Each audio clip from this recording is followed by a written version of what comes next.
परिषदको यो रिपोर्ट छ। यो रिपोर्टको पेज नम्बरै भन्न पर्ने हो भने म पेज नम्बर भनिदिन्छु। पेज नम्बरै यो रिपोर्टको पेज नम्बरमा 152 नम्बरको पेजमा हेरे हुन्छ।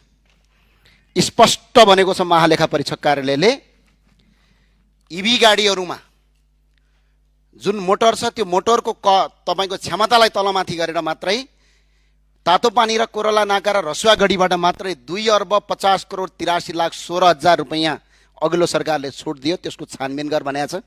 त्यतिखेर माग गरेका थियौं हामीले संसदीय छानबिन समिति चाहिन्छ भनेर।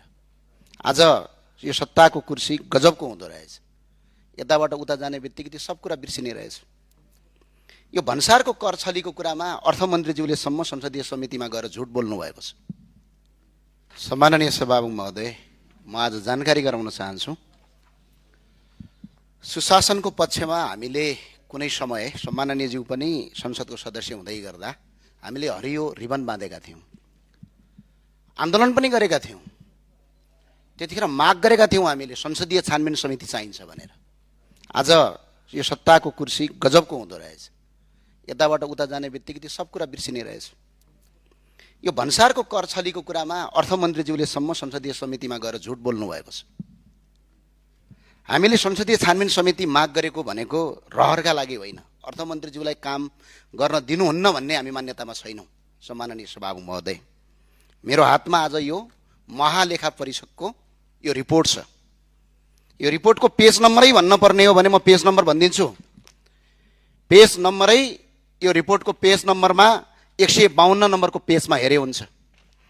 स्पष्ट भनेको छ महालेखा परीक्षक कार्यालयले इभी गाडीहरुमा जुन मोटर छ त्यो मोटरको तपाईको क्षमतालाई तलमाथि गरेर मात्रै तातो पानी र कोरला नाका र रसुवा गढीबाट मात्रै 2,80,83,16,00,000 रुपैयाँ अघिल्लो सरकारले छुट दियो। त्यसको छानबिन गर भनेको छ र देशैभरि गरेर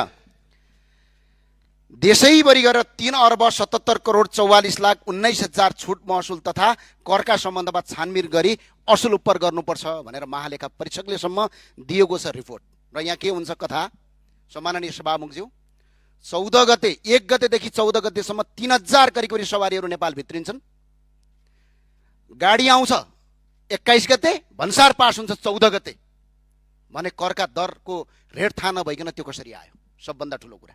सबभन्दा अर्को ठुलो कुरा चाहिँ संसदीय छानबिन समिति बनाउन यसमा के आपत्ति छ?